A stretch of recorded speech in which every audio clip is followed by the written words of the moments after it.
Welcome to Boundless Pursuit, a weekly podcast providing motivation, entertainment, and education to anglers and outdoorsmen. I hope that the stories you'll find here will encourage you to chase your passion more fervently, to open your mind to new opportunities and perspectives.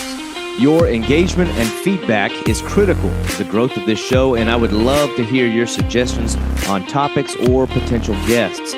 You can reach me at boundlesspursuitfishing@gmail.com or at my website, www.boundless-pursuit.com. That's where you'll find all related articles, media, and merchandise. Please remember, the show will gain traction from your support.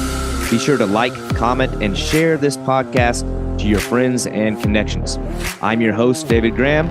Now let's get on to today's episode.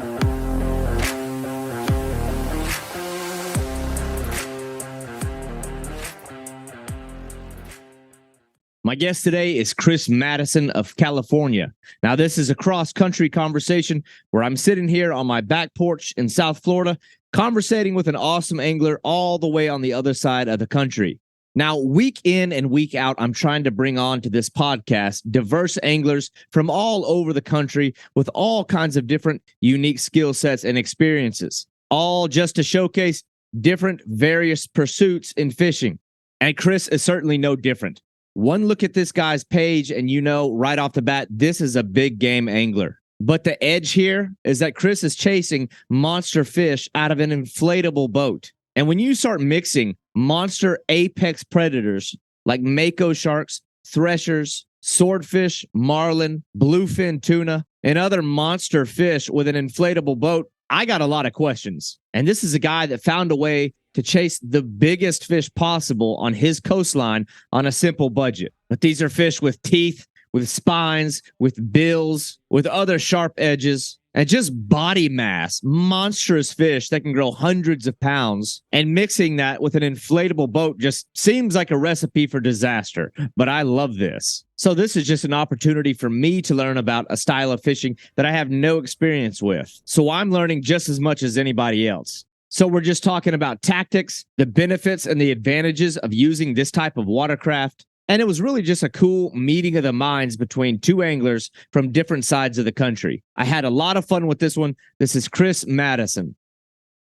All right, we'll get rolling here. We're good. Enough small talk here. We'll get right down to business. So, but anyway, dude, I don't even know what time it is there. You're all the way in California. We're like 3 different time zones apart. You're in California, right? I want to make sure I got my stuff right here. So you're coming to the show from all the way on the other side of the country. So that's kind of like, it's what I love doing about this podcast is I get to like spread it around and talk to dudes who, you know, I follow on Instagram. I see their pictures. I get little snapshots. And, you know, you see these people who do these really awesome things, but you don't know the person. But you know, that's what this has afforded me the opportunity to do. So shout out to, I guess, mutual connection or mutual friend, Spencer Wonder, who was the first guest ever on the podcast. Right after we recorded, he specifically suggested that I reach out to you. So, you know, you talk about a guy like that who's caught so many crazy, wild things. I'm like, all right, well, if he suggests somebody, maybe they must be worth looking into. So, yeah. But anyway, dude, so I think what it was about your page that reeled me in, you know what I mean, is you're doing this unique style of fishing all the way on the other side of the country, catching fish I've never come close to catching. And you're doing it out of inflatable boats. But I don't know, man. It's like this pelagic fishing from inflatable boats. I have so many questions about it. I don't even know where to begin. But am I using the right terms? I think you tried to enlighten me. Inflatable boats, Zodiacs. What is the right term for these things? So Zodiac is actually that's a manufacturer. That's a brand. Oh, so you have Zodiac makes the Milpro, and then you have Achilles, Inmar. They're the higher end inflatable boats. I haven't touched those boats yet. We have the Zodiacs at work. I am active duty in the Marine Corps. Okay. And they're a lot more robust and thicker material. Throw them out of helicopters, dive in after them, and then take them to the beach. The the boats that I use, we don't do that. They're made out of PVC. They're 0.9 millimeter to 1.2 millimeters in thickness, which it sounds really thin, but I mean, you can take your fillet knife and hit it a couple times, and it's not gonna cut through. So we have sibs and ribs. A sib is a soft inflatable boat, and that means it's completely soft. There's no rigid hull. Yeah. They have inflatable floors, or they'll have aluminum or wooden decks that come in sections, and you can put it in there. And they'll have inflatable keels or no keel at all. I've been using the sibs, and I think they're great because they roll up. You can put them in the trunk of a Prius. I mean, a Prius has a big trunk. So I had a Chevy Cruze for a while, and I could roll up my Cabot, which is 15 feet long and 4.5 feet wide. I could roll it up and put it in the trunk of my Chevy Cruze, and then put the motor in the back seat. See, I guess you're already answering at least one of the questions. Is like, the first thing I think is like, okay, I'm gonna ask the obvious stuff. When you start mixing inflatable boats with sharp objects, it's like, the mind gets wondering.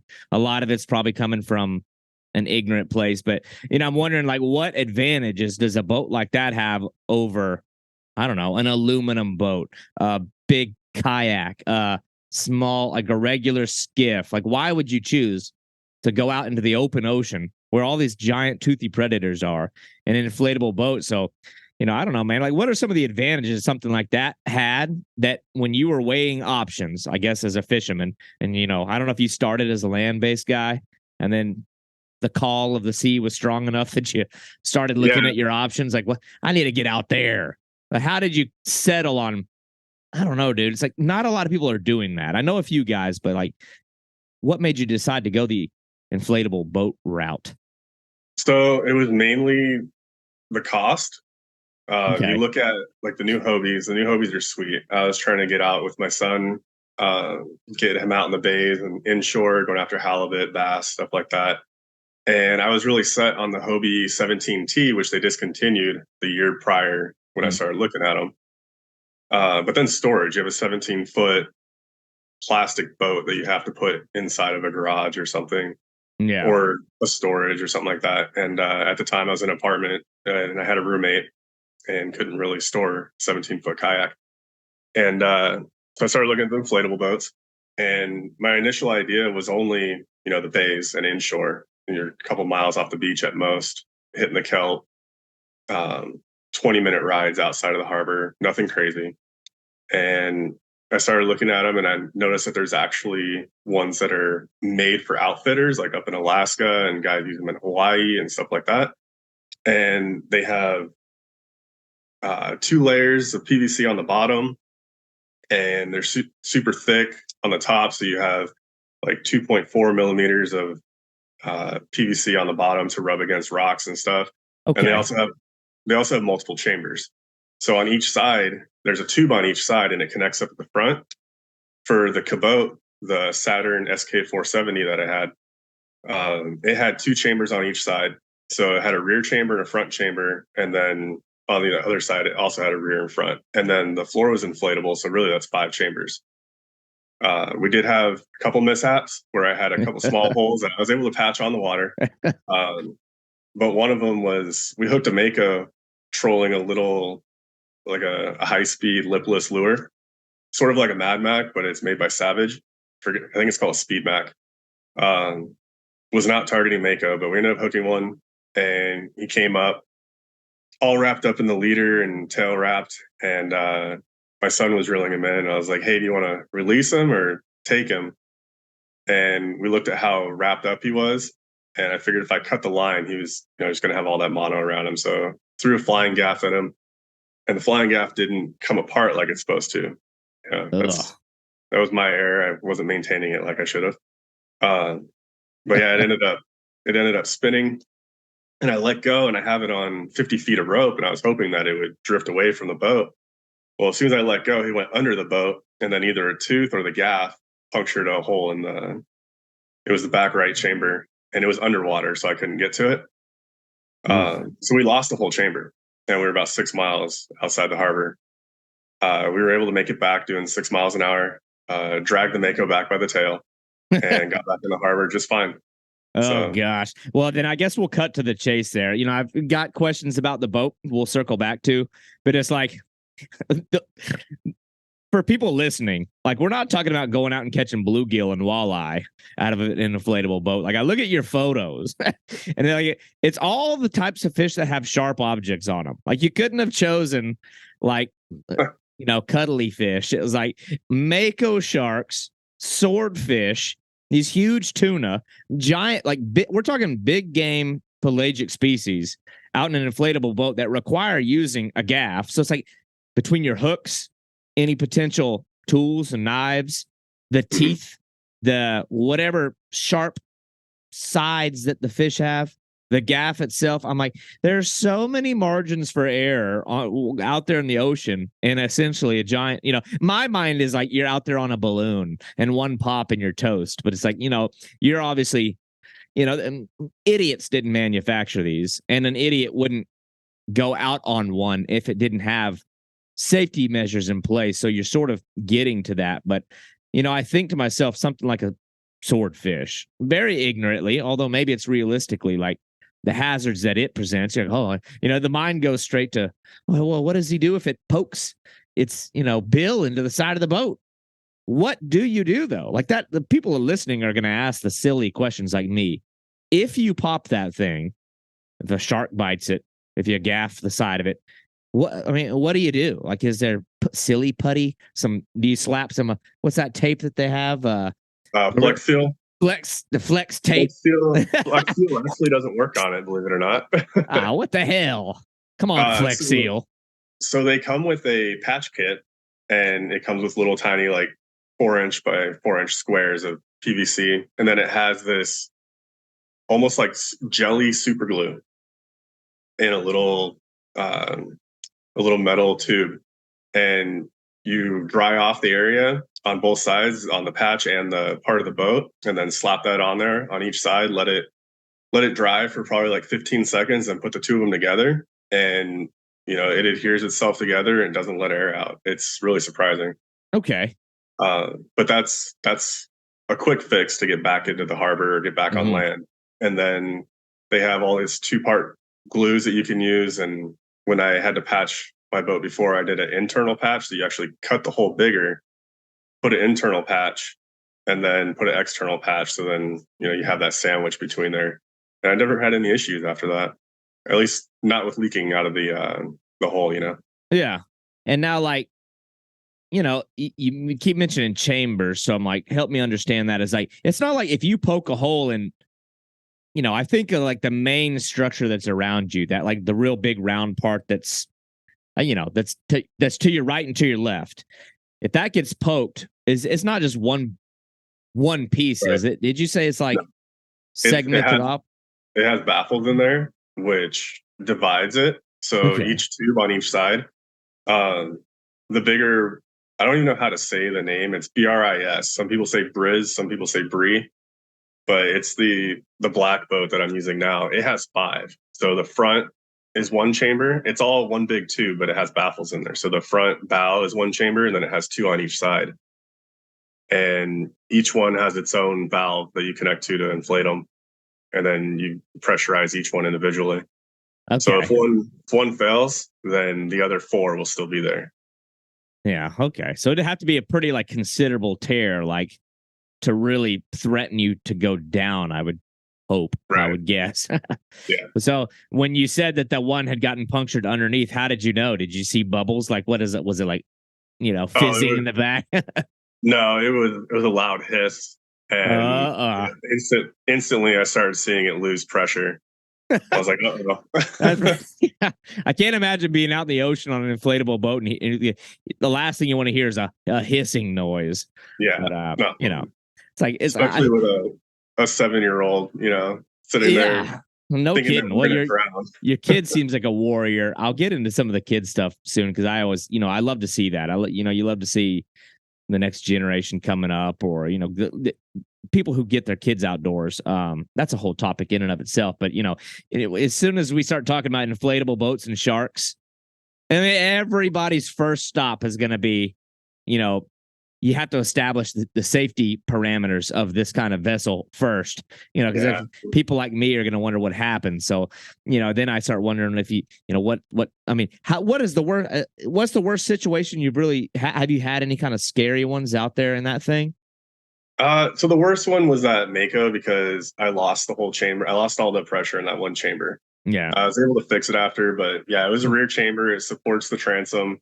So, it was a little wonky coming in, and we had a good 3 foot swell with a little bit of wind. So it would come up behind us, and it never actually came over the transom, but got a little close. And I was like, man, this is a little sketchy for me. I can only imagine how my son feels right now. Yeah. Well, sometimes they don't. Sometimes their panic is just dictated by your energy. He may have not even known that there was a real, Oh, no, he did. He was telling me that, he's never coming out again. We're going to die and all that. I was like, calm down, bud.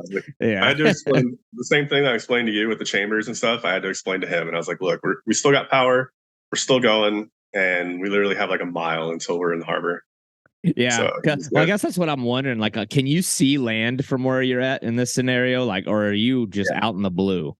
Yeah. In that scenario, I could. Sometimes I can't, though. Really have no business going to places like the 209. We have a lot of banks, and they're labeled by how deep they are. So like the 209 is 209 fathoms. Okay. And you'll hear people talk about the 181, the 182, the 312, and it's all dictated on how deep that area is. And they're usually little ridges and seamounts. And so I really have no business being out at the 209 or the 312. I've been in the 181, which is about 31 miles out. You can't see land. It's between Oceanside and San Clemente Island, and no matter which way you look, you can't see either of them.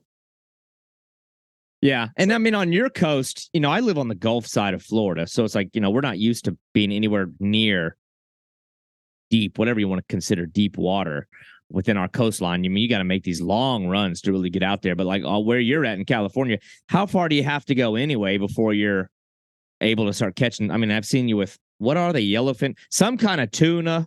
I don't know my tuna species. A couple bluefin tuna. Oh, geez. And mahi, yellowtail. I haven't got any big yellowtail yet, which was weird because when I fish in a kayak, it was like yellowtail all the time, up to 35 pounds. And I get this inflatable where I can run out to kelps and go offshore, and it's like all the yellowtail are rats, little guys. But I mean, how far do you really have to go anyway before you're in, say, I don't know, 100 feet of water? Oh, 100 feet of water, a mile. Oh, nice. Okay.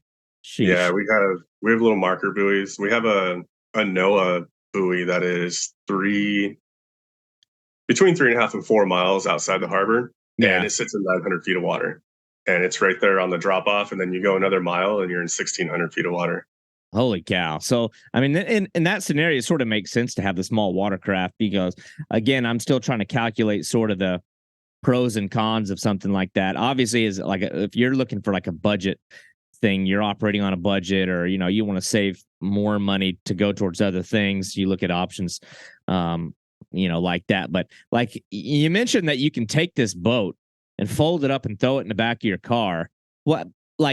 How long is that process? I mean, is this like, I'm thinking of like packing, tear down and set up. I'm like, is that like a long, like, is it labor intensive, or is it pretty much, you hook it up to a machine and it inflates, and it's a quick process where are you launching? Are you just, carrying it down to the beach, or are you actually going to a paved ramp, or what? So there's some places. California is not like the Gulf Coast. I lived in Florida, near Destin for a year. Okay. And you could launch your kayak and you could roll an inflatable boat with a little motor down the beach and launch anywhere. Nobody cared. Here in San Diego, they'll ticket you within 5 seconds of getting on the beach with a motor. Yeah. So there's a couple places like La Jolla, and then Mission Bay, which is down in San Diego. You can launch from pretty much all the little islands and parkways there. But up here in Oceanside, where I fish 99% of the time, I would launch on base because I'm here on base on Camp Pendleton. And we have an LZ with a little boat ramp, a landing zone with a boat ramp. So I would just back down there, pull the boat out, inflate it, and then launch. Yeah. And then like is this a one person job? I mean, how much does like the dry weight on that thing? Like, how much does a 17-foot, folded up inflatable boat So weigh? Not the motor, just the boat. my cabote with the inflatable floor was right around 100 pounds, and Okay, so that's it's only less than 15. some of the kayaks out there. So Yeah, yeah, super easy. And then I would put a ratchet strap around it to really compress it, so then it was just like the size of a small barrel, and you throw it in the back of the truck or the car. yeah, and then like okay, and then like what is its capacity for weight, like carrying wise? Because I mean, I'm wondering like how much are you throwing a lot of gear into this thing? You're obviously putting So I don't know that's what another. size motor that you said you're using, but like how much weight can it hold?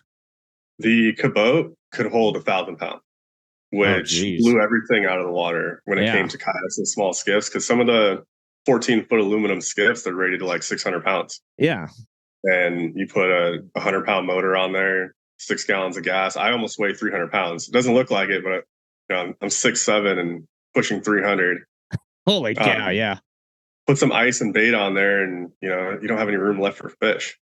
Well, I hope you got So enough room for your legs. But yeah, and I've seen your photos where you got like a mako shark in your lap, or you got a swordfish in your lap. So yeah, I'm just like, geez. But that's nuts. But I want to know more about too, like the fishery.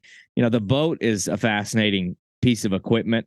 You've obviously been able to do a lot with just that. And the one thing I noticed that you do with your boat is you have these like little silhouettes that you've like of the fish. oh yeah, Is it like, are those fish species that you've caught? And you're like, oh, I've earned the silhouette of every yeah. fish It's I conquer. I'm gonna. like a little kill tag on a jet almost. Yeah, that's awesome. I had the silhouette for the mahi, the mako, and the tuna, and then I meant to make one for the swordfish, but I never got around to it. But yeah, Yeah, just something fun to put on there. that's pretty cool. And now, is there like a maintenance type of program you have to go through with like the material of it? Can it not like dry rot, or does it like? I'd be worried. I don't know if you're folding it up, but it's like I would think you'd have to like condition it if it's sitting out in the sun, if it's getting salt water and then it's drying out and it's sitting in the Yeah, sun. so Is it the like? number the Yeah, I'm number wondering. one killer of PVC, and you'll see boats that are made. The two most common is Hypalon and PVC. And when Mhm. you get into Hypalon, you're looking at almost 3 times the cost. So a $1,500 boat is going to run you about $5,000, $4,000 to $5,000 if it's made of Hypalon. But the Oof. PVC boats, number one killer of PVC is UV, and yeah, it'll make it brittle. I forget what it's called. I can get back to you on that, but it's just a spray. It's like a sunscreen for I was PVC. about to say it's like what is it like suntan lotion for a boat? Yeah, pretty much. You spray it on there, wipe it on once a month, and yeah, it protects it from the UV rays. That's pretty So, cool. but Yeah. as far as maintenance, just wash it down, let it dry. Don't let it get anything in there because sometimes you get fish guts or a little bit of bloody water left in there, and it'll smell after a week. So, Yeah. gotta rinse it out. And then regular motor maintenance. Just keep up on your motor, and that thing will take care of you forever. Yeah. And now the fishing itself is, obviously that's the one I really want to get into because you're catching, I guess you call them big game. You're catching these big fish. Like I said, you're not going out there to catching. I'm sure from time to time you go out there to get, I don't know, food, to get bait, just to play with small fish. But a lot of what you're chasing is, at least a lot of what I've seen on your page is, obviously the makos, thresher sharks. That's another really cool one that I've seen that you're doing. The tuna, the mahi. Just I don't know, man. Give me the rundown on the fishery that you're living on. Like, what are some of the kind of species that are close to home, or your typical targets that you're going after? How you're So, chasing them? Because I don't know I don't really know how to envision. I saw this post you recently put. It was like this rig where you were like, there was like a flag out behind the boat. I'm like, this is a whole style of fishing. I have no idea what you're doing. I don't know if you're trolling. I didn't know what the flag behind the boat was. So, like, how are okay. you approaching some of these species out there out of this thing? So inshore, we'll just start from inshore, just outside the breakers. We have yellowtail, white sea bass, halibut. Uh, we have our bass, the smaller bass. So we have the sand bass, calico bass, and spotted bay bass. Uh, The smaller bass you target just like you do freshwater bass. You use plastics, grubs, jigs. Some people will throw surface iron and stuff when they're boiling on bait. Mm-hmm. Moving on to yellowtail, you need 40, 50-pound setups for those, and usually we use a dropper loop or a like a drop shot rig. It's just heavy duty drop shot rig with a ring hook. Put live squid or live mackerel and drift it over the area that they're in. They can be anywhere from 20 to 120 feet. The white sea bass, that's everybody's like bucket list fish out here, especially now. It seems like they're harder to catch than they were 15 years ago. You just target those in the kelp line. They're seasonal. They come in real thick in the spring and they start their breeding, and they'll be right up there in the kelp. And you use 30 to 40-pound setups, braided line to a short mono or fluoro leader. And one of my favorite things to do is get a heavy glow jig, just any kind of metal jig with a single hook on it, and then hook a live mackerel on there and drift it outside or over top of submerged kelp. And it's like candy to them. They'll come out and they'll eat that, and then you got to fight them to keep them out of the kelp. I'm looking at this on Google, and it looks like a gigantic sea trout.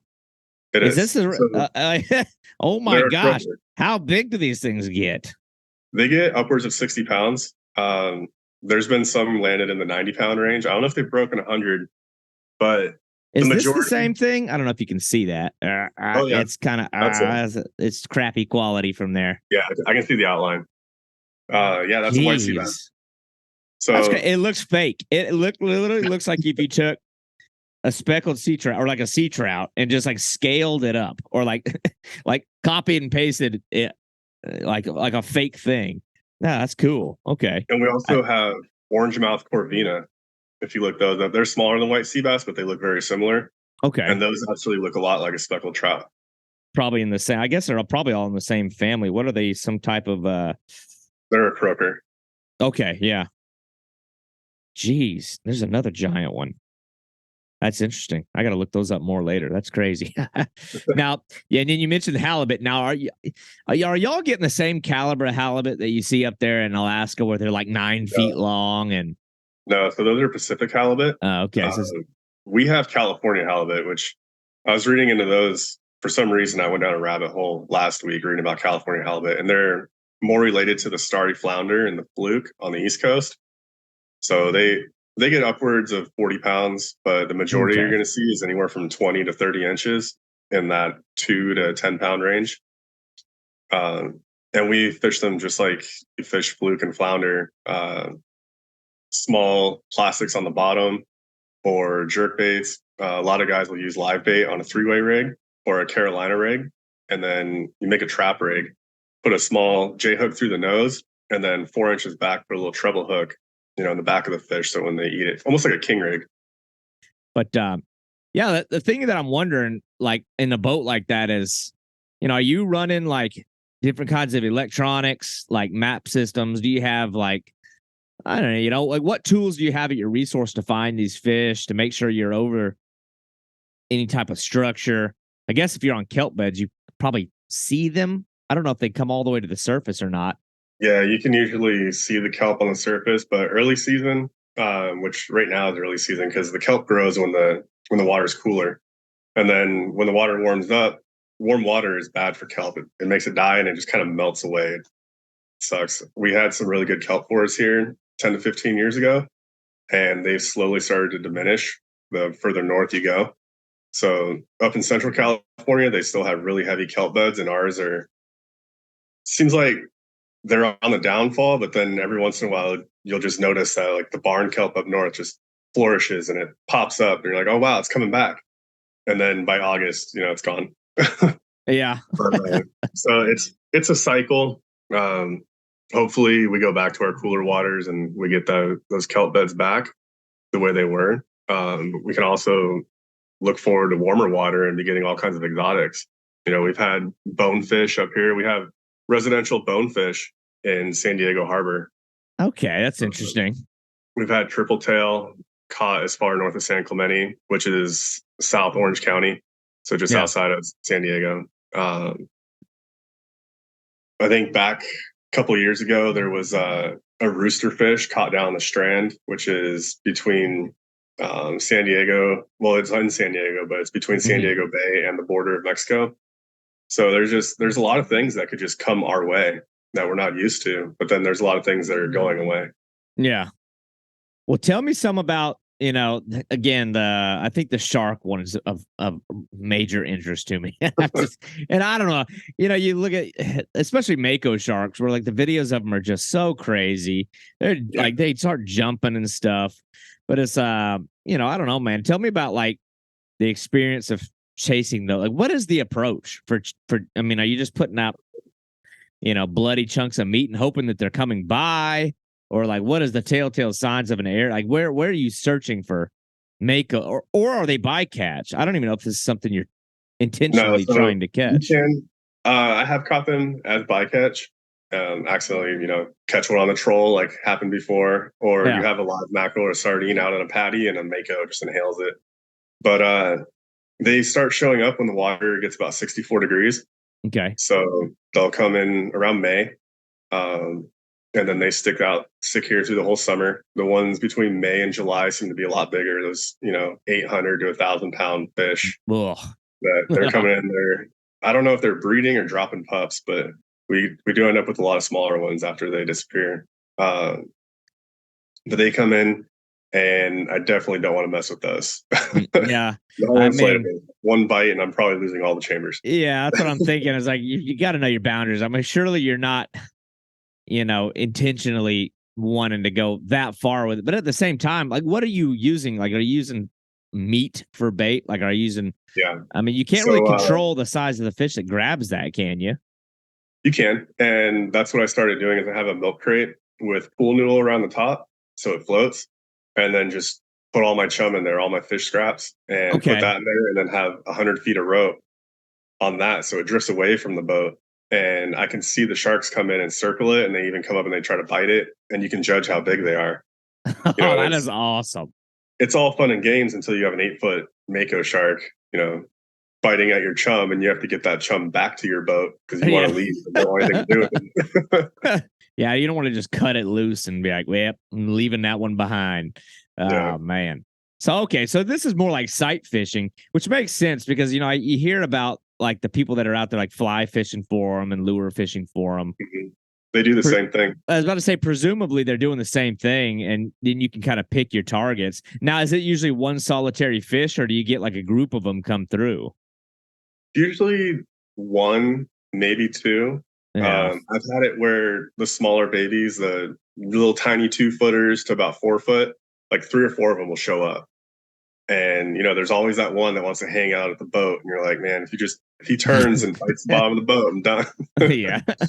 So when I first got it, mako was high on the list. And then after, juggling one on the side of the boat and having it was small. It was about 3 foot. And all it did was open its mouth and turn sideways. And one of its little teeth punctured the side of the boat. And I was able to patch it right there within a couple seconds. But, one of those little guys thought I had him under control, and he just twisted a little bit, and I had a hole. So between that and then the one that actually put a hole in the back, I can't. I'm trying to envision a practice here that would be best for how to land one. You know what I mean? Like I see them in the boat with you. I mean, you pull it up alongside there. At some point, you got to. What are you doing? Like putting a rope around the tail rope in them? Like it would be a tail rope. I think the idea that I came up with in my head was a harpoon and a buoy. So when you get them next to the boat, you can plane it, get them within 4 to 5 feet, stick them with a dart, and then throw the buoy over, and then they're on the buoy, and they're going to fight that. And then you can, get them back, and then tail rope them, and then do what you have to do. But there's always that chance because we've had makos.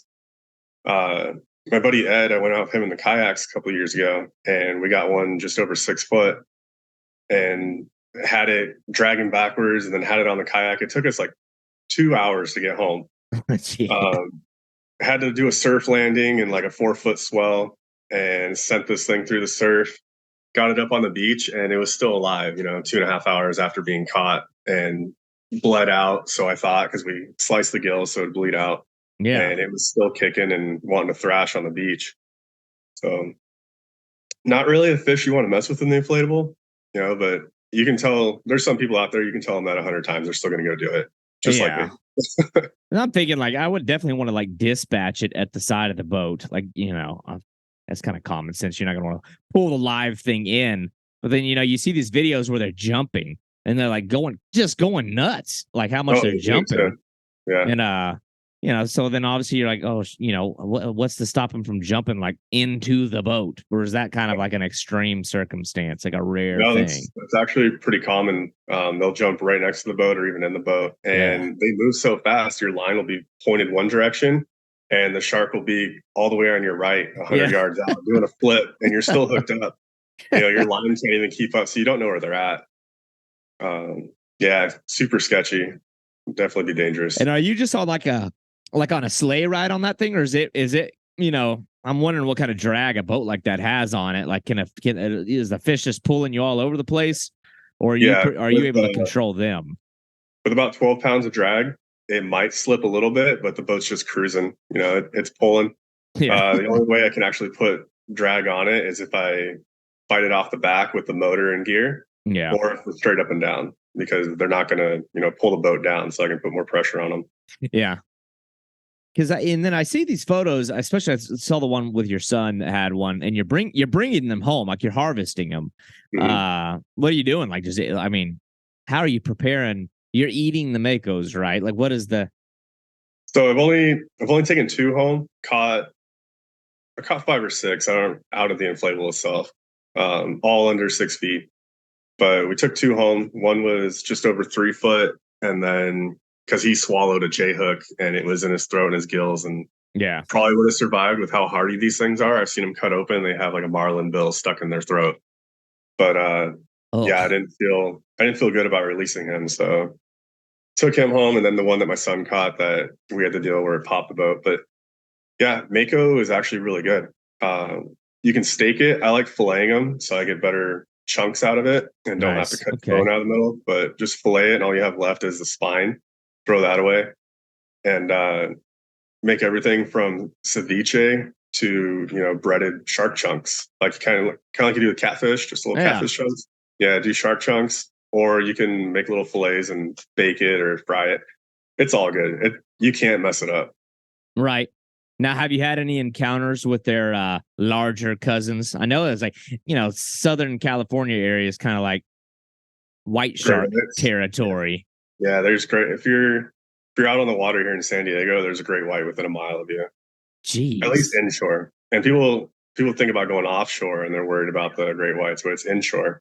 Right Okay. there from the beach to like 2 miles out in 5 feet of water, out to about 100 feet of water. There's just so many great whites from 6 foot to 10 feet long, and they'll come check you out. If you have a fish on the side of the boat, they'll come by and investigate it. We've been Yeah. out there fishing for threshers, and my buddy Dale likes to have a little chum pot going, and not to attract the threshers themselves, but to attract the mackerel, which in turn attracts the threshers. Okay.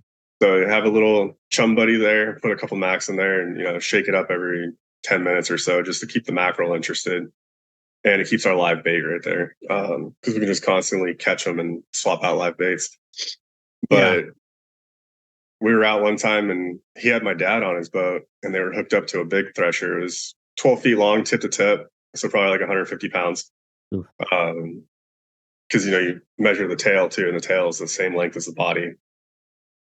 So they're hooked up, and I see this other fin, and it's coming from one direction as I'm taking pictures of them on the boat. And it was a little great white, about 7 feet long, and he was going over to see what they were doing.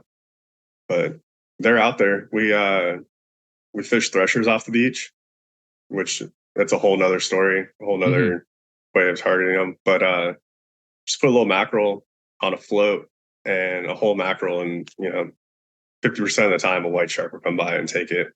Jeez.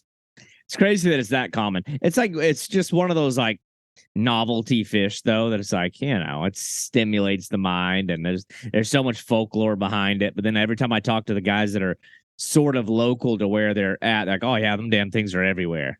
Yeah. It's like, sheesh, how crazy. But yeah, they've made a huge comeback. They used to have gill nets all over the beaches and stuff. So they can't fish gill nets within 3 miles of the beach, which pretty much eliminates all those great whites and the white sea bass and stuff. So they're just flourishing. They're not being caught bycatch by anybody. You can't target them. Some people do target them low key, but even if they do, they can't harvest them. So it's not like a dent in their population. Yeah. Well, that's just kind of the nature of shark fishing. It's like you can always say it's an accident. Surely there's people, but yeah, the thresher sharks are almost more interesting to me than that because it's like such a cool looking fish. Is that, I mean, what is the pursuit of them?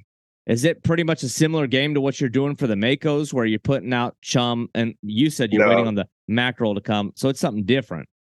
So I'll go super shallow, 50 feet to all the way into like 20 feet off the surf, and just find bait balls and catch a couple live mackerel and put one out on a float and let it go behind the boat about 200 feet, and then put a live one out free line, just free spool it with the clicker on, and then drift from 50 feet towards the shore, and then just keep covering that area. And certain times of the year, there's so many, you can hook 12. You get out there at 9 a.m., you can hook 12 before noon. Golly. And then there's sometimes you're out there and you can't even buy a bite, but yeah. Certain times of the year they're in there so thick you can't keep them off the hook. Yeah.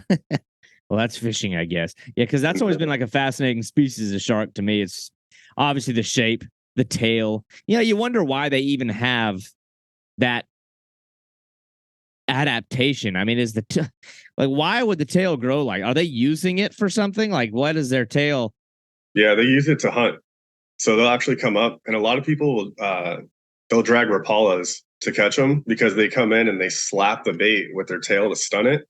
Okay. And when they do that, the rapala has 2 treble hooks on it. It'll actually snag them in the tail. Well, you're probably tail hooking them. Well, the hell, that'd be then the fight's probably 10 times more grueling. Yeah, you drag them in backwards. But if you get them in the mouth, I use circle hooks, like an 8/0 circle hook. Actually, like the owner tournament Mutu light wire circle hooks. They're perfect for these fish. And nose hook the mackerel, send it out, and they'll whack it, and you can see them whack it because that mackerel will start making the tip shake real bad. Yeah. And then you'll get a good thump, and then 5 seconds later your drag is screaming because he ate it. And they'll go airborne. They'll jump several times. Seeing a 10-foot thresher, which is really 5.5 foot at the fork, but an 80-pound fish in 20 feet of water, just greyhounding, looking like a marlin. It's super cool. And you can fish them as light as 20, but I like fishing 40, and you're still fighting them for 10 minutes or so. Yeah. And they're like, I mean, they seem like a shark that's got like a smaller mouth. I didn't know what they're like. Yeah. They're probably maybe I'm wrong, but they're probably less of a hazard to the boat for that reason. But it's like, I look at how small their mouth is. Are their teeth still typical shark teeth, or is this more like a every shark has different teeth. Like the makos have those really long needle-like teeth for catching fish and shredding them, and you got the great whites that have the big triangular giant sawing teeth for eating mammals. And these guys, their teeth, it's almost like do a little hand saw, and you have the wood blade on it, and then you have the metal blade. Like sometimes their teeth aren't even as big as the teeth on a metal or a wood blade. Yeah. So they're stunning little fish, mackerel and sardines, and chowing down on them. They're not really a hazard. I wouldn't lip grip it like a bass, but well, yeah. Well, I remember there used to be this shark fishing show on TV, and I cannot remember what it was called for the life of me. They seemed like they were constantly targeting threshers. And there's these hilarious videos of them boat side where the tail's coming up and smacking the hell out of the anglers. Yeah. And it's like they're turning the tail and using it as a weapon. I don't know if I can remember, I can't even tell if it's intentional or it's just like, you get in the way of this thing when it's whipping it around. Typically when you think of a shark presenting some kind of danger, it's like, oh, you're worried about him biting you. You got to worry about this thing bitch slapping you with its tail. Yeah, I've But definitely been hit in the face. I've had like little rash or red spot on the cheek after getting yeah. slapped by them. Some people say they've been hit, and like it dazed them a little bit, and they had to let go of the fish. But yeah, I can the believe it. I mean, most common way to land them is don't use a gaff. Just reach down, grab that long tail, and you mhm. get their tail out of the water, and they're helpless. Yeah. So you can manipulate and you get the hook out, or you just put a tail rope on them, and then take care of them and take them home. Yeah. Well, I'm sure by now you probably have a system in place to keep the blatant hazards from happening, or Mhm. preventative measures to keep the fish from popping the boat. And then the other target that you have that is like, a pokey shaped fish Yeah. is those swordfish. And now, is that the only kind of billfish y'all have over there that you're chasing, at least in your home waters? No, Is actually, we have a lot of striped marlin. Okay. So we get striped marlin. I've had two come up because I'll troll when I'm offshore. Mhm. I'll cruise at like 8 to 10 miles an hour and have two, either a daisy chain or just a little plunger out back. One just outside the whitewash, and then one further back, well outside the whitewash. And I'm not setting it up like marlin boats where they're in the wake and plunging, and because that's just too much work. I'm constantly turning around. Just put one 100 feet, the other one 200 feet. And last year I had two come up. I had one come up and just chase a little green daisy chain that I had right there in the Mhm. whitewash. And I noticed him, and then I tried to tease him a little bit, and then he never came back up. And then I had one that actually hit a little pink Williamson plunger, and it hit it and dragged, screamed for like, I don't know, 3 seconds. I looked back and he was jumping, and then he was off and never saw him again. So Uh, that's my experience with striped marlin in Southern California. you gotta take some redemption trips out there. That would be legit to see you pull one of those things up. But like now, the shark thing's a little bit more.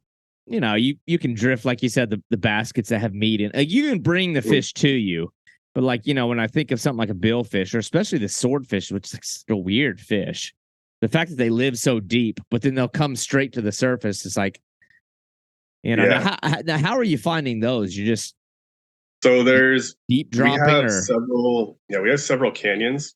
I actually talked to guys, a couple captains in Louisiana early last year when I was getting into trying to target them, and they were telling me like they look at the canyons, the topography and stuff, and figure out where the currents come in and would most likely build up, like make an upwelling or just attract bait, because there's microplankton down there. There's little fish that live down there, and they're all going to be congregated somewhere to feed. Mhm. And then the squid come in and they feed on those, and then the swordfish come in and they feed on everything from the lancet fish to the squid. So you look for those areas, and obviously the predators are going to be there too. Uh, and I showed them screenshots of the underwater maps that we have out here, and they were like, "Oh, this would be easy." And there was three guys I talked to, and all three of them highlighted three different spots, and they were like, "This is where I'd start." So that's where I started. Um, then once you're out there, I have a fish finder. It's super basic. It's a Garmin 64 CV. So Yeah. it's not the side scan. It's the clear view with the lower frequency chirp, so I can see the bottom. I can see bottom about 1,800 feet, but there's really no definition. I can't tell you if it's hard bottom, if there's rockfish down there, anything like that. But anywhere from 1,000 feet to 600 feet, I can see the DSL, which is the deep scatter layer, Okay. and about 600 to 650 feet is where you lose all light. So then it becomes pitch black, and then between there and about 800 to 1,000 feet, all those microorganisms start building up, and you have the bait fish that go in there and the squid, and you can see a line, and usually it's like a hazy blue line, but then Huh. sometimes it'll look like a hard line, and there's just a bunch of stuff there. And no matter if it's 1,500 feet deep or 2,000 feet deep, I like putting my bait anywhere from 150 to 300 feet below that line, because when Okay. we put it in the line, it seems like it's torn up by squid. I've tried Uh, dropping it right there in that DSL, and I'm like, put the bait right there, it's got to get eaten. But you'll see the rod tip load up and it'll just hang there, and then it'll go slack, and then it'll load up again and hang there. And it looks like a bite, but what it is, it's other squid latching onto your bait and just chewing the heck out of it. Oh gosh. So get it below that, have a couple lights on there, and you set up the lights, the little diamond lights. I use the Lindgren Pittman ones because they last, a couple trips. The 99-cent ones off of Amazon and eBay, those things die before they even come up after, one day of fishing. Yeah. So I like to set up 2 lights. I've tried up to 4 of the little tiny ones spaced out 10 feet on the leader, and it's kind of like a trolling spread. You have your big bait, and then you have your little teasers, which are the lights to get their attention, come in, look at the lights, and then they see the bait and they eat the bait, hopefully. Yeah. And then a big light, one of the big deep drop lights from Lindgren Pittman, I'll put it a couple feet from the weight, which is about 100 feet from the bait. But yeah, it's just about looking for structure. Also look at chloro breaks, the chlorophyll, and also temp breaks. So, if there's a temperature break and a chloro break, and it's right around that structure that, I know I want to hit, then obviously that's where I'm going to go, or try to find something super close to that and start there. So you're just dropping down where the food is, and it's just kind of like an assumption that, well, this is where the bait's at, so the fish have to be following the bait. Because, you're not seeing like a blip on the... No. Some people have their electronics set up to where they can actually mark a fish, or, tell if there's a school of fish at 600 feet, bait fish, or if it's, plankton or whatever. No, I just see fuzzy haze on my screen, and I'm like, well, it looks like there's a little bit of life down there. Let's try it. Yeah. And then, like, when something pulls and it's a fish, I mean, is it a fair assumption that it's a swordfish, or are there other species down there like that deep? Well, there's big eye thresher, and those are pretty common. I haven't caught one yet. I think I hooked one because it was acting like a shark. So the swordfish, when they get hooked and they have that weight down there, it feels the pressure of the weight pulling against it. So they swim to the surface to try to get away from that, what's pulling on them. So that weight actually works towards your advantage as the angler, because they won't dive back down with that weight still on there. The sharks, they don't seem to care. They eat it and then they stay down. And, I've seen guys fight these big eye thresher for 2 hours. Yeah. And it takes them forever just to get above 1,000 feet, Yeah.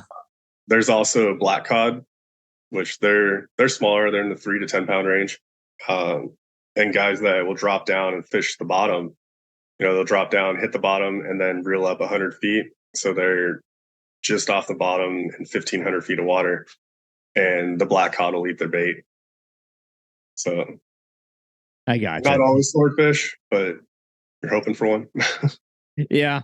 Well, I guess so. Like, then the fight, I would think you're just reeling slack the whole time. I mean, are they rocketing to the surface? And it's just like, they do. Yeah. They come up pretty quick. The one that I landed last year, I actually thought it was a shark at first because it was hanging down. It was down for almost 10 minutes. Yeah. And then it started coming up, and I couldn't keep up with it. And I knew it was coming up because, the line was scoping out.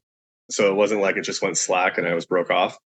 What I did to counteract that was, turn on the motor and then put it in gear and drove away from the fish. Okay. That way that slack would come out and I would be tight when it came to the surface, rather than, it come up and jump and tangle up the leader and all that. Yeah. So it ended up working out really well.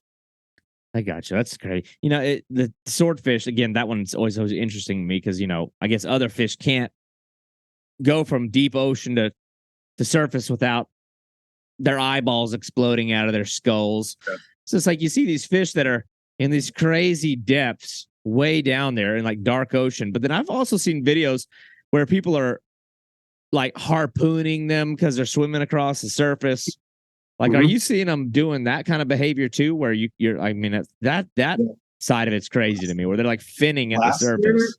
Last year was crazy. And 2022 was crazy because I think alone I saw 6 or 7 swordfish swimming on the surface, anywhere from like 100 pounder to one that looked twice as big as the one that I caught myself. So it was probably around 500 pounds. Uh, this year, not so much. I saw one early season, and it was circling around a kelp patty early in the morning. And I went to go investigate and see if I could throw a bait at it, and it swam down, sank out, never saw it. Yeah. But there's a huge fishery for them out here, commercial harpoon fishery, and they'll have a spotter plane, and they have these big, 45, 60-foot boats with a huge plank on the front. Yeah. I don't know if they call it a plank or a boom, but it's got that plank on the front that sticks out another 20 feet. And they have a really tall tuna tower with guys up there with their stabilized binoculars. And some of them even have a spotter plane. So they'll be out there doing, figure eights and circles in the area, and the spotter plane will look for them and call them in. And then they have a guy run out there. And the idea of that boom is the fish doesn't notice the boat until it's too late. So the boom is over the fish, and the guy is sticking him with a dart before it even hears the boat. It seems like so much work. Like you'd think there's way easier way. You got to pay the fuel expenses of somebody flying around in a plane. Like, oh, geez. I think of all the logistics and the work that goes into. Well, surely that drives the price up on the swordfish, coming to your dinner plate. Bear Flag, they have a couple seafood shops, and they have one of the bigger swordfish boats besides Pilakia, and swordfish goes for $35 a pound. Oh.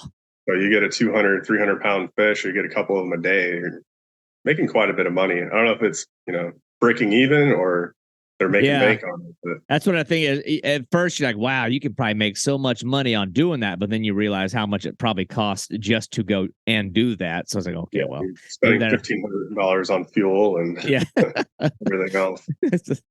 Oh, geez. Well, that's awesome. And then, anyway, I guess the other side of that, just to circle back, we kind of touched on it a little bit earlier. What I like seeing is like you're taking your son out there, which, has he shaken off the jitters of the scary situation? So how's he enjoying all this? Is he just along for the ride, or are you putting him to work out there? Like, how's that been? When he's with me, I'm guiding him. I'm his guide for the day, and I'm trying to get him finished. Sometimes, he wants to go catch a tuna. It's one of the big things. He wants to get his own tuna. And it seems like every time I have a chance in a good weather window to get him out there and go look for tuna, just something goes wrong. Like the last time the water temperature dropped 4 degrees overnight, and we went out there, and it was like a desert. There was nothing on the patties. I was seeing tuna blowing up 3 miles outside of the harbor. Mm-hmm. And, we were working those areas at first and didn't see anything, no bait or anything. And it's hard because he sees me, getting out after work for an hour and a half and coming back with a couple fish. And then I take him out for a whole day on a Saturday and we get skunked. Yeah. So there's other things. How old is he? He turns 9 in 2 weeks. Yeah. So our kids are similar age. That's such an interesting age. I've got a daughter, but it's like you want to take your kids fishing, but there's also like your son might be different, but it's like, you have to make it like an engaging process, especially on a boat is even harder. Like I can take my kids to like the beach, and if the fish aren't biting, they're at the beach, you know what I mean? They can swim, they can play in the sand, they can look for shells. In a boat, it's like you're confined. Kids don't always do well when they're forced to sit still. So, you wonder, I mean, at the very least, I imagine y'all are probably seeing some kind of wildlife. I think I saw one of your posts, and he's like, he's all jazzed up over seeing some dolphins or something. Yeah, we see dolphins, whales, giant whales, giant sunfish. But yeah, it's hard because I'm in the mentality, and I've been fishing. So I've been fishing my whole life. So I'm okay with going out there and spending 6 to 8 hours, even 12 hours chasing a fish and not getting it. It sucks, but I know that that's, the way of life. Go out there whale And watching. take him out, and I gotta remember that he just wants to fish. He wants to Yeah. catch something. So we can go to the local artificial reef and catch small bass and catch undersized halibut, and he's gonna have fun. So Yeah. gotta reel back a little bit, take a couple steps back and think about it and be like, all right, this is a day for him. I don't know how much you'd want like a 9-year-old. I'm sure. Well, maybe it works out fine, but it's like, a 9-year-old, ties into a 150-pound tuna. I'm waiting for it. I don't know. I'm wondering like, oh, are they going to be able to handle it? But maybe so. But yeah, a lot of times it's more about numbers, action. If there are no fish, if a whale came up, my kids would go nuts. Yeah. I'd get worried about it. You see those videos, at least on, I guess, out there where you live, you probably find those like big bait fields where birds are diving, tunas are crashing them. But then you see those videos where like, what do? They make like a ring of bubbles. Oh yeah. I haven't seen them do that. We have fin whales and mink whales, I think, are the ones that eat the fish. Oh, okay. And they'll race you to the foamers and the bait. The tuna are working the bait, and it was just like a month and a half ago. I had 3 little whales. They were anywhere from 30 to 35 feet, and they would come up on the bait and crash it, and then the tuna would pop up 150 yards away, and I'd start going over there, and then there's a whale right next to me, breaching and coming out of the water, breathing, and he's racing me to that foamer where the bait is. And I'd get there and set up, and then this whale would crash through, and I couldn't cast because there's a whale. That would make me nervous. Like if I'm just thinking, like, like most predators or most animals that are like zoned in and keyed in on feeding, it's like nothing else exists but the food. So it's like if I'm out there in a little inflatable boat and all of a sudden the foamers or the bait ball is under me, I'm going to be a little concerned about, the 40-foot whale. Yeah. Yeah. Are they like aware that you're there, like avoiding you, or will they just knock your ass out of the way to get to the food? They seem pretty aware. I've seen them come up next to boats, just right next to them, and not hit the boat, but scare the crap out of the people that are in the boat. So they seem really aware that it's there, and they know what they're doing. But then you see videos like the people kayaking, they're paddling right in the middle of the bubbles, and then they get eaten by a whale. Yeah, one of those went viral a couple of years ago where it came up and got the guy in the it spits him out, but that could probably still jack you up pretty bad. But and I imagine it could hurt the whale too, which I'm more worried about the whale than the dude. The guy was being an idiot. Right, you get worried about getting in trouble. But yeah, that's nuts. We don't get whales. Well, we might have whales over here. I never see them, but that's cool. I would think that would just be like the highlight of a kid's life. Of course, if you're like raised around that, maybe it's we had I made a little bait tank when I was using the green cabot. I made a little bait tank for the front, and we went and caught a bunch of mackerel, and we're throwing mackerel in there. And one of the mackerel spit up a shrimp, and the shrimp was like still half alive. Yeah. So it's in the bottom doing circles, trying to survive. And we found this bait ball and call them bird tornadoes because the birds just, make like a tornado and they're diving, and dolphins popped up and whales came in. And we were following these 3 humpback whales, staying a couple 100 yards away, but just following them. And he wasn't interested. He was telling me about the shrimp that was doing, donuts in the bottom of the bait tank. I was like, Donovan, there's 3 whales right there. He's like, I don't care. Oh gosh, that's funny. I've had similar experiences. Like I've taken my kids out when I used to have a boat. We got rid of the boat. We'd take them out on the boat, and we had like this one day, like a group of manatees come up. They're like, a lot of times they just swim off. Like they don't want anything to do with it. But these manatees are like very engaged with the boat. I mean, they're coming right to the boat. They're like nuzzling my back of the motor, like sticking their head out and looking at us. And I'm like freaking out. Like I'm thinking this is gonna like my older daughter was all about it. She was like freaking out about the manatees. My younger daughter, man, she didn't care about that. She's like wanted to play in the live well with the shiners.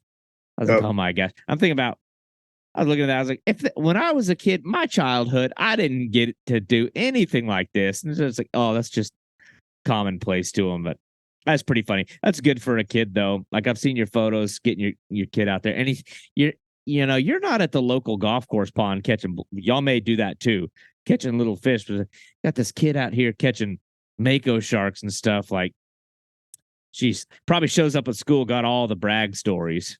Oh You know what yeah. I mean? Yeah, like, he tells kids like, I caught a shark, and they're like, no, you didn't. He's got the photo to prove it. Yeah. Well, are y'all doing anything in? I don't want to say inshore, like inland with that boat. You do, as I mean, what's the, are you hauling it to any of the local lakes, or are you pretty much strictly just doing the oceanic stuff? Strictly ocean right now. Yeah. Not a huge fan of fishing the lakes, and when we do, uh, my dad lives like 2 hours away from here. It's up Mm-hmm. north and inland a little bit. There's a couple lakes around there, so we've met up with him and gone trout fishing and catfish fishing, but I don't take the boat. It's a hassle, and you got to pay for the extra mussel sticker and then get in launch. And if there's any water in the bottom, they won't let you launch. And Oh, that's right. Yeah, they got that issue going on out there. Well, I think if you're used to being able to launch and go a mile offshore and catch makos and swordfish and like all these awesome fish, it probably makes going to the local pond and lake and freshwater a little less exciting. So yeah, it's definitely set, not as exciting, but set too high of a bar. But geez, that's pretty awesome. Well, what are some of the other species out there that I haven't covered? I know you do a we lot of the have mahi stuff, but yeah. So last year we had a huge influx of mahi. It was the biggest run of mahi I think anybody's seen in our lifetime. You couldn't. We had mahi piled on little kelp patties and jumping a mile off the Oceanside Pier. They're in oh geez, 80 to 150 feet of water, and the water temperature stayed above 72 for a couple months. So it was 72 to 75 degrees. We had the yellowfin tuna, we had the mahi. They were all right there. Uh, this year's been a little bit different. Haven't seen nearly as many mahi, but then when you have these half day boats go out and they're bragging about bringing back 720 fish in a day, all mahi, you're like, well, we're not going to have any next year. And I think that's yeah. exactly what happened. Geez, it's amazing how people don't realize that. You look out of the ocean, how big it is, especially the Pacific. You're like, oh, I can't make a dent in this population. Yeah, that's Yeah, pretty. you definitely can. That's disappointing. But we have, let's see, what else do we have? We have lobster. Uh, Lobster season just started, and I got the hoops and stuff for it, little conical, rigid hoops. Mm-hmm. And you put bait in the bottom, throw it out there, and they crawl in, and they're able to crawl out because the top's open. You're not allowed to use an actual enclosed trap, but throw 5 of them out there around some structure, and then go pull them in, and you get everything from a lobster to a stingray in that net. Yeah, And that's pretty so awesome. that's pretty fun to do. Trying to get him into wanting to go and do that more. Yeah. Now these boats, is this like something like? Are you like the only guy out there putting around in one of those, or is it kind of like the kayak community where there's like, you know what I So mean, like where there's yeah, it's growing. It's actually growing. I've had people, contact me and they're like, "Hey, tell me about this boat." And I tell them about it, and then they message me and they're like, "I just ordered one." You know, there's probably a dozen dudes out there that I've talked to personally that bought one just because I posted, probably catching a tuna in one. yeah, Like I don't know. I'm like, hey man, it's like I know when they're here, I can literally see them from my porch. Not literally, but I'm like 5 minutes from the water, yeah. and word travels fast. So it's like if there was tuna foaming off the weather buoy right now, I could have my boat in the water in 30 minutes and be out there. Uh, but they're like, yeah, like it's just they didn't realize how easy it is to get on the water and how inexpensive it is, and just how versatile those boats are. So they're buying them up. Uh, there's a guy local. His name's Josh, and he has a Scout, and they're like my green boat, but they're a little bit smaller, a little bit more lightweight. I think they come in like 80 pounds, and they pack Mm-hmm. up smaller. And he's been fishing those for like three or 4 years, and doing all kinds of stuff inshore. He's got yellowtail. He loves going after bass. I've tried to get him out there for threshers, and we'll do like one drift for threshers, and then he takes off and he's fishing bass in the kelp. And I'm like, bro, you got to come back. Yeah. We're gonna do this. Uh, and there was a whole community focused around those scouts. And then I got to Saturn and started talking to guys, and it seems like a lot of those guys transitioned over to the Saturn, just a little bit more robust of a boat. But it's growing. It's definitely growing. It's definitely an awesome type of thing, especially if you're a guy that just likes, I don't know, man, like just sometimes boats are just, they're too much to deal with. You know what I mean? It's like there's so many advantages, I guess, for how portable they are, cost efficiency, a lot of stuff. And obviously you can take down big fish in these things. And like, me, I don't have a boat. I'm like a canoe fisherman, but I want a boat, but I don't want, the headaches that come with it. So like I'm constantly trying to explore, more budget friendly options or something. Like I'm kind of a grungy guy too. Like I just throw my shit around. It's just how I am by nature. Like my stuff takes a beating. So then I get worried like, would this thing survive me? But I've seen them around. Like in my experience fishing, I had one time where I was alligator gar fishing in the Red River, and I saw this guy, and we were in like a very remote spot. I'd never seen any other human beings out here. And this dude pulled up in his 4x4 up on this bluff, got out, and I saw him fiddling around in some kind of big trunk. And he pulled out same type of thing, some inflatable boat right there on the river, lowered it down this bluff, like carried the motor down on his shoulder and launched right there. I'm like, oh my God, like that's what I need. Yeah. And then I got this. I think that guy has the YouTube channel because I watched something similar to that not too long ago. Oh, well, all I know is somehow he found it into my top secret spot, and I was like upset about it. But now that we all think that we own the water, but yeah. And then I this guy up in Quebec that fishes for muskie I want, and it's like same thing. It's like he throws his into the back of his Jeep, and he does a lot of road trips. He was just down here in Florida catching Goliath groupers and stuff out of it. I'm like, what an awesome boat. Like, you can go on these road trips. He just packs it up, folds it up, throws it in the back of his Jeep. He's in a Wrangler, tosses the motor in there, and he can just go. I'm like, oh, man, these things are becoming more and more appealing to me. Because I always think worst case scenario when I look at a boat like that. I'm thinking like, what'll happen to me if I'm not paying attention and I hit like an oyster bed or something? Is it just gonna slice this thing up? Like, yeah, you have to watch out for stuff like that, especially oysters because they're super sharp. And I mean, an oyster will leave a gouge in a kayak. Right. Yeah. Or a fiberglass hole. But anyway, that stuff's cool. It's definitely a piece of equipment I'm surprised you don't see more of. I see them all the time on like Facebook Marketplace. I see like weird ones though. Like I don't know if they're inflatable. They look like they're hard. And they're like being trailered around, and they got like a center console in them. I'm like, is that thing inflatable or is it like hard? And it's just like they look like they're made out of like hard plastic or something. Yeah, so they have the ribs, the rigid hull. So they're, depending on where you see it on posted or written down, it's either RHIB or RIB, but it's a rigid hull inflatable boat. And it has the hull, which usually comes up to about the water line, and then they have the sponsons, which is the inflatable part that's on the side of the boat. So it's a rigid hull, but it's an inflatable boat. And they're super lightweight. They're good for, tenders for yachts because you can bump up right against the boat. You're not going to scuff the gel coat. You're not going to damage anything. And then you got guys, I don't know his name, but he goes by Limitless Fishing out in Hawaii. And he's out there in a West Marine rib. It's like 10.5 feet, and he's catching marlin on it. Jeez, I'm gonna look that guy up. Yeah, definitely recommend looking that guy up. He's out there. He catches wahoo, giant mahi 3 times the size of any mahi I've gotten.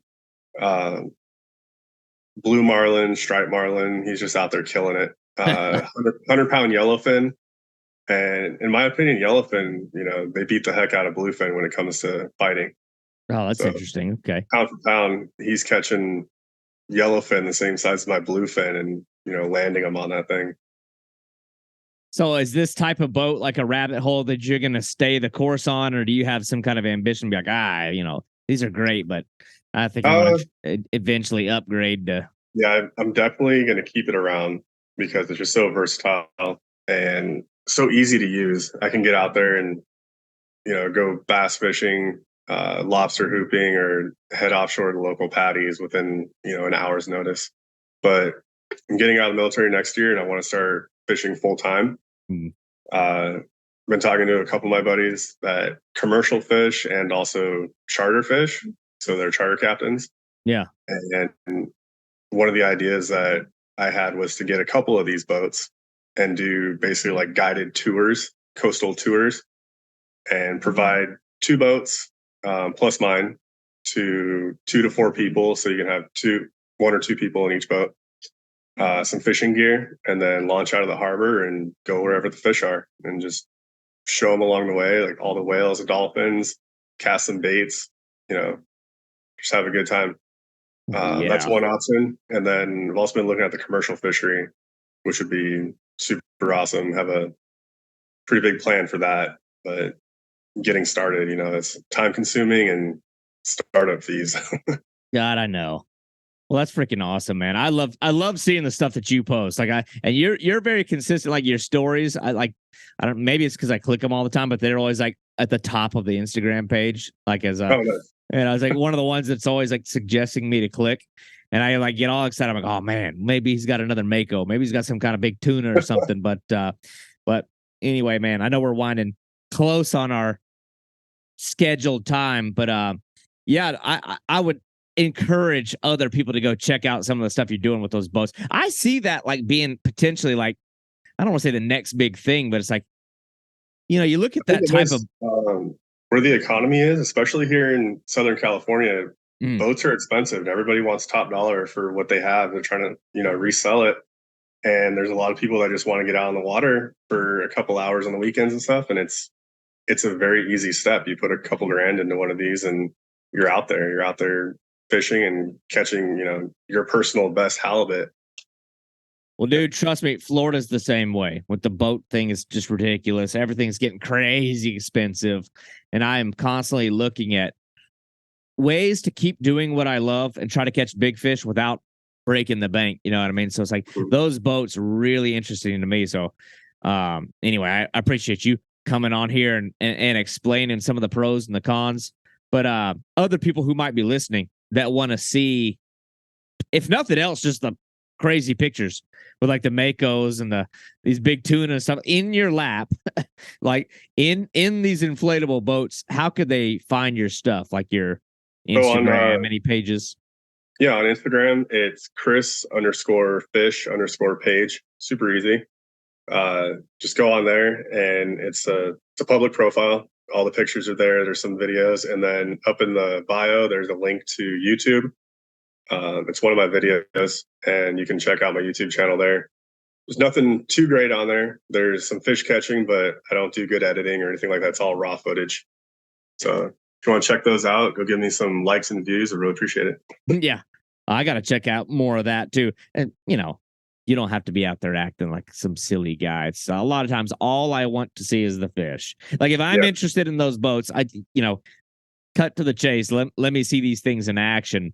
You know what I mean? But your fishery looks awesome. It's a whole continent away from where I'm at. So appreciate you coming on here and talking about some of it. But yeah, definitely. I'll throw like those links up on the screen and stuff like that so people can go check it out. But anyway, man, I appreciate your time and we'll be in touch.